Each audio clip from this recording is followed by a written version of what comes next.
লোকগুলা তো খুব চালাক। দলের পদগুলা হুট হুট ছেড়ে দিচ্ছে।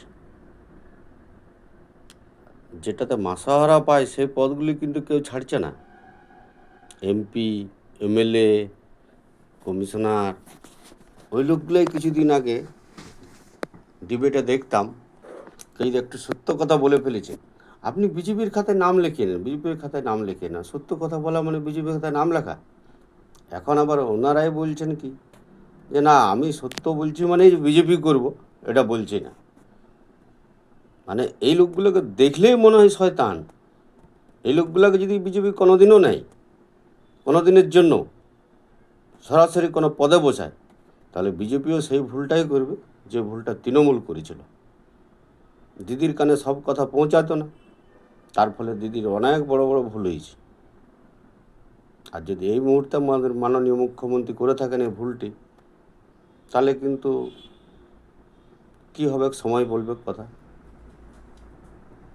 এই যে কতগুলি লোক ডিবেটে বসতেন, তাদের তখন কি ভয়ঙ্কর ভয়ঙ্কর কথাবার্তা। এখন বলছে না, ওগুলো আমরা মিথ্যা কথা বলতাম, ওগুলা মানে দলের এক নম্বর সৈনিক হলে তুমি আজও বলতে নাই ওই দল কি কি ভুল করেছে, দল কোথায় কি গোলমাল করেছে। তুমি যদি এক নম্বর সৈনিকই হতে, যেহেতু তোমার কোনো নিজের নীতি নাই, এই জন্য এইসব কথা বলতো। আজও পর্যন্ত বামফ্রন্টের কোনো লোক তাদের ভুল সম্বন্ধে উল্টাপাল্টা কথা বলেছে? কারণ বামফ্রন্টের একটা নীতি আছে, এগুলো বুঝে রাখবেন। দল এই লোকগুলোকে যদি নিয়ে থাকে, তাহলে কিন্তু দলের ক্ষতি হবে। হ্যাঁ, লোকগুলো ভোট দিতে পারে, তাদের সমর্থন যে কোনো মুহূর্তে যে দেখে খুশি চেঞ্জ করতে পারে, কিন্তু একদম ঢাকঢোল পিটিয়ে যে এগুলো এই দলের এই ভুল ছিল সেই ভুল ছিল।